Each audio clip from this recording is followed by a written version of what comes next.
قل یا قوم اعملوا علی مکانتکم انی عامل فسوف تعلمون من تکون له عاقبۃ الدار انہ لا یفلح الظالمون۔ سورۃ انعام کی یہ آیت نمبر 135 تلاوت کی گئی ہے،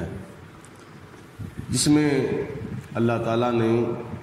نبی کریم رؤوف الرحیم جناب محمد الرسول اللہ صلی اللہ علیہ وسلم کو ارشاد فرمایا، قل اے میرے حبیب علیہ السلام تم فرما دو ان کفار مکہ کو، یا قوم اعملوا اے میری قوم تم کرتے رہو اپنا کام، علی مکانتکم اپنی جگہ پر، انی عامل میں اپنا کام کرتا رہتا ہوں، فسوف تعلمون پھر ان قریب تمہیں پتہ چل جائے گا، من تکون لہ عاقبۃ الدار کہ کس کا انجام اچھا ہوتا ہے، انہ لا یفلح الظالمون بے شک ظالم لوگ جو ہیں وہ کبھی بھی فلاح اور کامیابی حاصل نہیں کر سکتے۔ اس آیت مبارکہ میں اللہ تعالیٰ نے نبی کریم علیہ السلام کو فرمایا ہے کہ اے میرے محبوب آپ ان مکے کے کافروں کو، ان مکے کے مشرکوں کو فرما دو کہ تم اپنا کام کرو اور میں اپنا کام کرتا ہوں، اور پھر ان قریب ہی پتہ چل جائے گا کہ حق پر کون تھا اور باطل پر کون تھا، اور آخر پہ رزلٹ بیان فرمایا کہ یہ بھی تمہیں پتہ چل جائے گا کہ جو ظلم کرنے والے ہیں وہ کبھی بھی کامیابی حاصل نہیں کر سکتے۔ نبی کریم علیہ السلام مکے کے کافروں کو اسلام کی دعوت دیتے تھے، اور مکے کے جو کافر تھے وہ نبی پاک علیہ السلام کی آگے سے مخالفت کرتے تھے، معجزات دیکھنے کے باوجود، براہین دیکھنے کے باوجود، اور قرآن مجید فرقان حمید اللہ تعالیٰ کا کلام جو کہ حضور علیہ السلام کے معجزات میں سے ایک عظیم معجزہ ہے، اور یہ معجزہ دیکھنے کے باوجود بھی اور سننے کے باوجود بھی وہ آگے سے حضور علیہ السلام کی مخالفت کرتے تھے، اور کام بڑا مشکل تھا کہ مکے کے کافروں کو بس بت پرستی سے ہٹانا اور ایک خدا کی توحید کی دعوت دینا، یہ کتنا مشکل کام تھا۔ آج کل تو تبلیغ کرنا مشکل کام نہیں ہے، لیکن کئی لوگوں نے مشکل کام بنا لیا ہے کہ سچی بات میں نے اگر کر دی تو کہیں فتنہ نہ پیدا ہو جائے، سچی بات کرنے سے لوگ ڈرتے ہیں۔ بابا بلے شاہ رحمۃ اللہ تعالی علیہ نے فرمایا ہے کہ سچ کہو تے پرا ہو کے بہو۔ سچ ایک ایسی کڑوی دوا ہے، حضرت علی المرتضیٰ رضی اللہ تعالیٰ عنہ فرماتے ہیں کہ جو کھاتے وقت لگتی کڑوی ہے لیکن اس کا اثر جو ہوتا ہے وہ بڑا میٹھا ہوتا ہے۔ اور پیچھے اگر چلے جائیں تو حضرت ابراہیم علیہ السلام تنہا نمرود کے دور میں تنہا اکیلے اللہ تبارک و تعالیٰ کی ذات بابرکات کی توحید کا اعلان کرنے والے تھے، لیکن انہوں نے بھی بڑی آگے سے مخالفت کی تھی۔ تو جب مکے کے کافر ماننے کی طرف نہیں آ رہے تھے تو خدا نے اپنے محبوب علیہ السلام کو فرمایا کہ پیارے حبیب آپ ان کو کہہ دو کہ تم اپنا کام کرو میں اپنا کام کرتا ہوں، تم بت پرستی کرنے سے بعد نہیں آتے، آگے سے میری مخالفت کرتے ہو تو کرو، لیکن میں تمہیں دعوت توحید دینے سے باز نہیں آؤں گا۔ بت جھوٹے ہیں اور جھوٹوں کو جھوٹا کہنے سے میں باز نہیں آؤں گا، بلکہ میں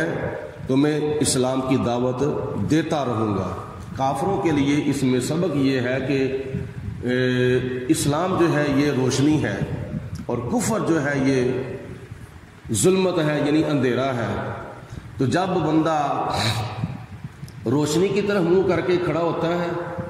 تو اس کے آگے روشنی ہوتی ہے، اس کے پیچھے اندھیرا ہوتا ہے۔ مسلمانوں کے لیے بھی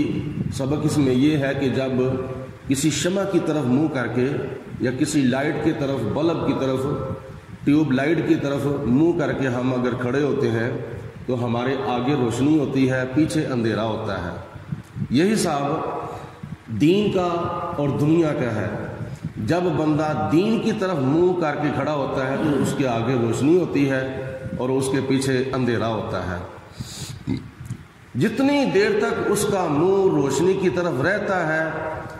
اس کے آگے روشنی رہتی ہے اور پیچھے اس کے اندھیرا ہوتا ہے۔ جب خدا نخواستہ وہ بندہ روشنی سے منہ موڑ کے اندھیرے کی طرف منہ کر کے کھڑا ہو جائے تو پھر کیا نتیجہ نکلے گا؟ روشنی اس کے پیچھے ہوگی اور اندھیرا اس کے آگے ہوگا، اور وہ اندھیرا کیا ہے؟ اس کا سایہ۔ جب اپنے سائے کی طرف وہ بھاگنا شروع کرے گا تو سایہ اس کے آگے آگے بھاگے گا، کبھی بھی سایہ اس کو اپنی پکڑائی نہیں دے گا۔ اگر بندہ اس اندھیرے کو چھوڑ کر روشنی کی طرف منہ کرے اور روشنی کی طرف جائے تو پھر وہی اندھیرا یعنی وہی سایہ اس کے پیچھے پیچھے چلتا ہے۔ اسی طرح اگر ہم دین کو چھوڑ کر دنیا کی طرف بھاگیں گے تو دنیا ہمیں کبھی بھی پکڑائی نہیں دے گی، دنیا ہمارے ساتھ کبھی بھی وفا نہیں کرے گی۔ اگر ہم دنیا سے بے رغبتی اختیار کر کے دین کی طرف راغب ہو جائیں گے تو پھر یہی دنیا جو ہے وہ ہمارے پیچھے پیچھے دوڑے گی، ورنہ دنیا نے تو اللہ کے نبیوں کے ساتھ وفاداری نہیں کی۔ اور میں یہ بھی نہیں کہتا کہ دنیا کو مکمل طور پر چھوڑ دو، نہیں، بلکہ دنیا کو یوز کرو، دنیا کو استعمال کرو ضرورت کے مطابق۔ اللہ کے 1,00,000 کئی ہزار نبی بھی دنیا میں تشریف لائے ہیں، انہوں نے بھی دنیا کو استعمال کیا ہے مگر ضرورت کے مطابق، اور ضرورت سے زیادہ اگر دنیا استعمال کی جائے گی تو پھر دین سے بندہ بے نیاز ہو جائے گا۔ تو اس لیے یہ حضرت علی رضی اللہ تعالی عنہ کا بھی قول ہے کہ تمہارے پاس اگر ضرورت سے زیادہ رزق آ جائے تو مت سمجھو یہ سارا رزق ہمارا ہے، بلکہ یہ سمجھو کہ ہمارے رزق کے اندر کسی اور کا بھی حصہ ہے۔ مثال کے طور پر مال مویشی ہے نا، اونٹنی ہے، گائے ہے، بھینس ہے، بکری ہے، اس کے تھنوں کے اندر اللہ تعالیٰ کی ذات نے دودھ پیدا کیا ہے، اور جب وہ دودھ دیتی ہے، مال مویشیوں کی طرف اگر آپ غور کریں تو جتنا دودھ اللہ تعالیٰ کی ذات نے ان کے بچوں کے لیے ان کے تھنوں کے اندر پیدا کیا ہے وہ دودھ پی لیتے ہیں، لیکن باقی جو بچ جاتا ہے وہ گائے، بھینس، اونٹنی، بکری دودھ جو ہے وہ خود ہضم بھی نہیں کر جاتی یا کسی اور کو بھی نہیں دیتی، ضائع بھی نہیں کر جاتی، بلکہ وہی دودھ بچا ہوا اپنے مالک کو دیتی ہے، اس کا مالک دودھ دھوتا ہے۔ تو اس لیے ہمارے لیے اس میں سبق یہ ہے کہ جتنا اللہ تعالیٰ کی ذات نے ہمیں دیا ہے اتنا استعمال کرو، کھاؤ پیو، لیکن جو بچ جائے اس کو اپنے مالک کے نام پر دے دیا جائے تو اس میں دنیا کے اندر بھی فائدہ ہوگا، آخرت میں بھی فائدہ ہوگا۔ اور اس کے نام پر کس کو دینا ہے؟ اس کے بندوں کو دینا ہے جو معاشرے کے اندر حقدار ہیں، غریب طبقہ ہے، یتیموں کے اندر یعنی کئی حقدار ہیں، اور بیوہ عورتیں ہیں، کئی حقدار لوگ ہیں جو کیا نام ہے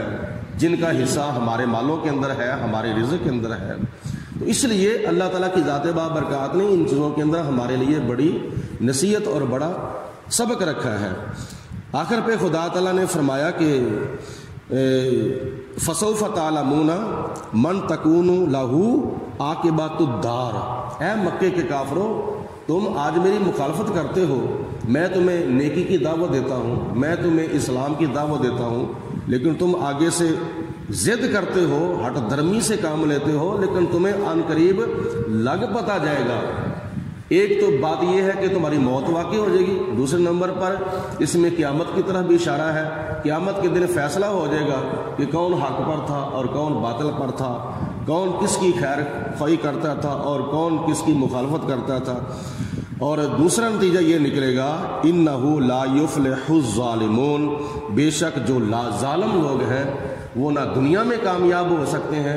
نہ قبر میں کامیاب ہوں گے، نہ حشر میں کامیاب ہوں گے۔ ظلم ایک ایسا گناہ ہے، ظلم ایک ایسا گناہ ہے جس کا بدلہ اللہ تعالیٰ دنیا کے اندر ہی دے دیتا ہے۔ ایک والدین کی گستاخی ہے، والدین کی بے ادبی ہے، جس کا نتیجہ خدا تعالیٰ اس کو دنیا کے اندر دکھا دیتا ہے، اور دوسرا ظالم کا ظلم ہے جس کا نتیجہ اللہ تعالیٰ اس کو دنیا کے اندر ہی دکھا دیتا ہے۔ آخرت میں جو عذاب ہے وہ تو پھر بھی باقی ہے۔ اللہ تعالیٰ کی ذات بابرکات ہم سب کو عمل کرنے کی توفیق دے۔ یہ آیت مبارکہ کل بھی آخر پہ پڑھی گئی تھی، تو آج بھی میں نے وہی آیت مبارکہ پڑھی ہے جو کل کی آیات میں سے آخری آیت پڑھی گئی تھی۔